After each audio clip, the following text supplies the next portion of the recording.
A few weeks ago, I learned that my confidence after a breakup is about as stable as a folding chair at a family reunion. I was out with my friends at a bar, feeling surprisingly great about life.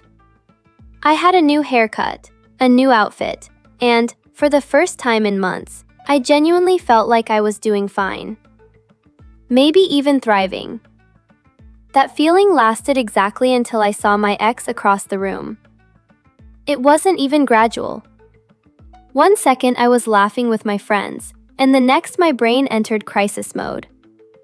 He was standing with a group of people I vaguely recognized from social media, and as soon as we made eye contact, I felt this desperate need to look like I had transformed into the most successful, put-together version of myself.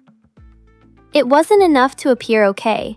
My brain wanted me to look like a woman who had written a best-selling book, started a nonprofit, and mastered inner peace. So I straightened my posture, lifted my chin, and tried to project the kind of confidence normally reserved for movie characters about to deliver an inspirational speech. My plan was simple: nod politely, smile calmly, and then continue my night like a mature adult.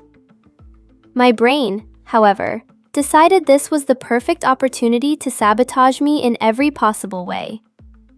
When I attempted to walk past him, my heel caught on the uneven floor. It wasn't a dramatic fall, but it was bad enough that I stumbled forward and had to grab the back of a nearby chair to steady myself. The chair wasn't stable, so it wobbled loudly, drawing even more attention. At that moment, I could practically hear my dignity evaporating. Trying to recover, I pretended it was intentional and moved toward the bar with an overly confident stride. Except I ended up brushing against a table behind me and knocking over a stack of coasters.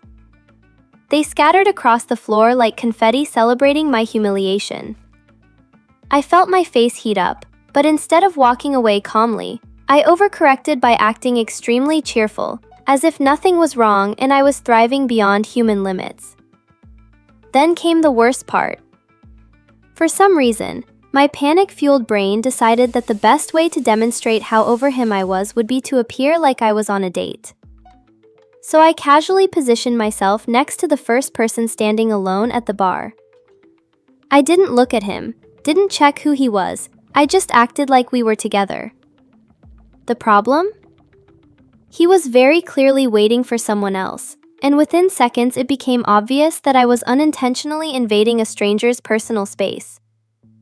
His confused shift in posture made it clear that I had chosen the worst possible person to fake confidence next to. I tried to move away smoothly, but that somehow made the situation look even more awkward. My ex and his friends were definitely watching by this point, and my brain responded by pushing me into another awful decision: overselling my life updates. I started behaving like someone who had recently achieved major milestones, even though my biggest accomplishment that week was remembering to take out the trash on time. The emotional peak of the disaster happened when a friend of the stranger I'd accidentally stood next to appeared. It turned out they were on an actual date. The situation created a brief moment of confusion where everyone involved stared at each other trying to understand what was happening. I looked like someone interrupting a romantic moment for absolutely no reason. I finally stepped away and retreated to the corner of the bar, trying to hide behind my drink and pretend none of this had occurred. My friends immediately noticed something was wrong, and I had to give them a quick summary of the emotional carnage that had just unfolded. All of them responded with the kind of sympathetic stare people give someone who experienced a spiritual defeat. When I finally glanced back at my ex, he wasn't laughing or judging me. He just looked mildly surprised, maybe even concerned. That somehow made the whole thing feel even more embarrassing. I spent the rest of the evening trying to rebuild my confidence, which now felt like it had been stepped on, dropped, and microwaved. But later, I realized something helpful. Even though the encounter was painfully awkward, it didn't actually change anything. My progress after the breakup was real. My brain simply chose the worst possible moment to malfunction. And honestly, If I can survive pretending a stranger is my date in front of my ex and his entire friend group, then I can survive pretty much anything else life throws at me.